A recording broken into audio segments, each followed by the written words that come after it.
মার্কিন যুদ্ধজাহাজে হামলা হলে ধ্বংসাত্মক জবাব, ট্রাম্পের হুঁশিয়ারি।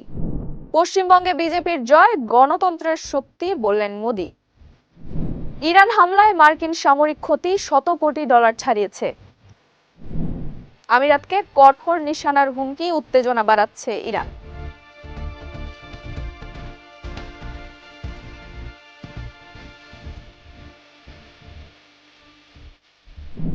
সবাইকে আমন্ত্রণ নাগরিক প্রতিদিনের নিয়মিত আয়োজন নাগরিক বিশ্বে। সাথে আছি আমি নুসরাত জাহান জেরিন। এতক্ষণ শুনছিলেন সংবাদ শিরোনাম, এবারে বিস্তারিত। মধ্যপ্রাচ্যের উত্তেজনার মধ্যে কঠোর বার্তা দিয়েছেন মার্কিন প্রেসিডেন্ট ডোনাল্ড ট্রাম্প। তিনি বলেন, কোনো মার্কিন যুদ্ধজাহাজে হামলা হলে যুক্তরাষ্ট্র ধ্বংসাত্মক প্রতিক্রিয়া জানাবে। বিশ্লেষকদের মতে এটি ইরানকে আগাম সতর্কবার্তা। তবে এমন বক্তব্যে অঞ্চলের নতুন সংঘাতের ঝুঁকিও বাড়ছে। মধ্যপ্রাচ্যের উত্তেজনাকে নতুন করে উস্কে দিলেন মার্কিন প্রেসিডেন্ট ডোনাল্ড ট্রাম্প। তবে এবার শুধু হুমকি নয়, তার বক্তব্যে স্পষ্টভাবে উঠে এসেছে প্রতিরোধের কৌশল এবং শক্তির বার্তা। তিনি বলেন, কোনো মার্কিন যুদ্ধ জাহাজে হামলা হলে যুক্তরাষ্ট্র শুধু জবাব দেবে না, বরং এমন প্রতিক্রিয়া জানাবে যা শত্রুকে পুরোপুরি ধ্বংস করে দিতে পারে। এই মন্তব্যকে অনেকে সরাসরি সামরিক সতর্কবার্তা হিসেবে দেখছেন। বিশেষজ্ঞদের মতে এটি মূলত ইরানকে আগাম বার্তা, যেন তারা কোনো ধরনের উস্কানিমূলক পদক্ষেপ না নেয়। কারণ ইরানের সঙ্গে যুক্তরাষ্ট্রের দীর্ঘদিনের দ্বন্দ্ব এখনও পুরোপুরি থামেনি, বরং বিভিন্ন সময়ে নতুন করে জ্বলে ওঠে। বিশ্লেষকরা বলছেন, ট্রাম্পের এই ধরনের ভাষা রাজনৈতিকভাবে গুরুত্বপূর্ণ। এটি তার কঠোর পররাষ্ট্রনীতির অবস্থানকে তুলে ধরে, যা সমর্থকদের কাছে শক্তিশালী নেতৃত্বের প্রতীক হিসেবে কাজ করে। একই সঙ্গে আন্তর্জাতিক অঙ্গনে এটি চাপ তৈরি করার একটি কৌশল হিসেবেও দেখা হচ্ছে। তবে এর ঝুঁকিও কম নয়।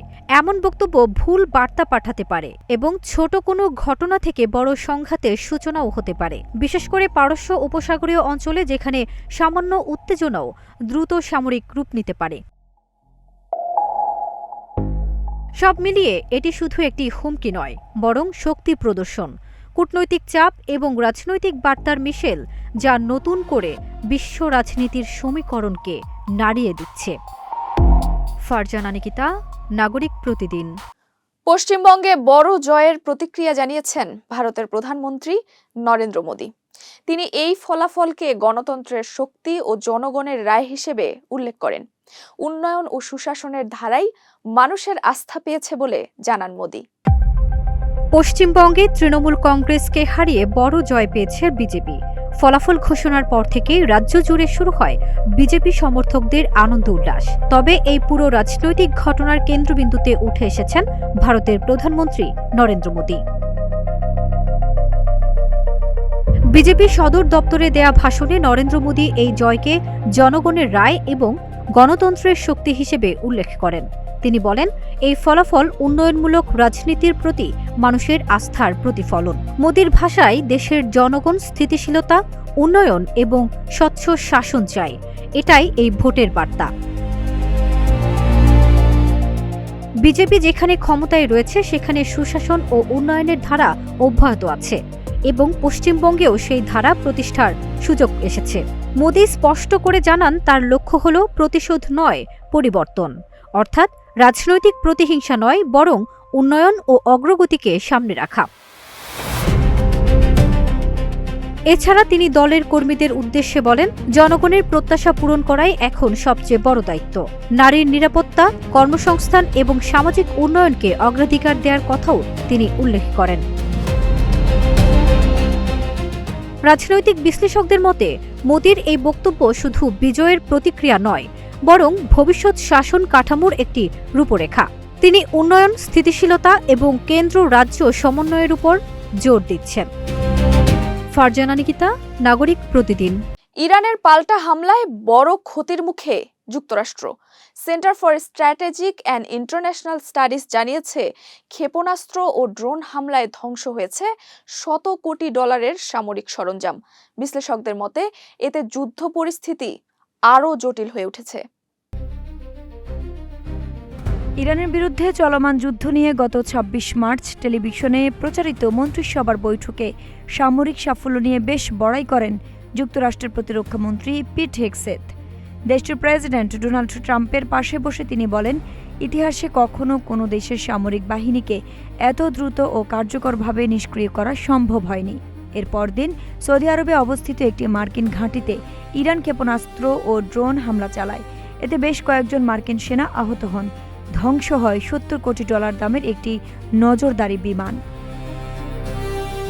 এটি কোনো বিচ্ছিন্ন হামলা ছিল না।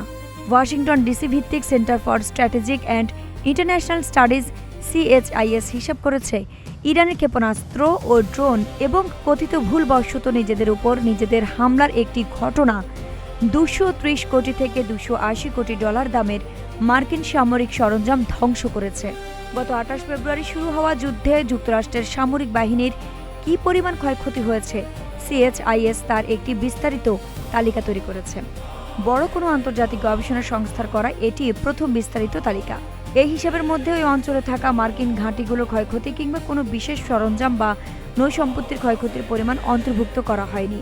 CSIS এর প্রতিরক্ষা ও নিরাপত্তা বিভাগের জ্যেষ্ঠ উপদেষ্টা মার্ক কানসিয়ান এই হিসাব করেছেন। তিনি বলেন, উপসাগরীয় অঞ্চলে যুক্তরাষ্ট্র যেসব ঘাঁটি ব্যবহার করে সেগুলোর ক্ষয়ক্ষতির বিষয়টিও তিনি খতিয়ে দেখছেন। আইরিন হাসান, নাগরিক প্রতিদিন। আমিরাতের ফুজাইরায় পেট্রোলিয়াম স্থাপনায় ড্রোন হামলার অভিযোগ উঠেছে ইরানের বিরুদ্ধে। সৌদি আরবিয়া সহ আঞ্চলিক দেশগুলো উদ্বেগ প্রকাশ করেছে। বিশ্লেষকদের মতে এতে মধ্যপ্রাচ্যে বড় সংঘাতের আশঙ্কা আরও বেড়েছে। সৌদি আরব ও ওমানকে ইরান জানিয়েছে তারা ইসলামী প্রজাতন্ত্রের উপর যুক্তরাষ্ট্র ইসরায়েলের আগ্রাসনের জবাবে সংযুক্ত আরব আমিরাতকে কঠোর নিশানা করার পরিকল্পনা করছে।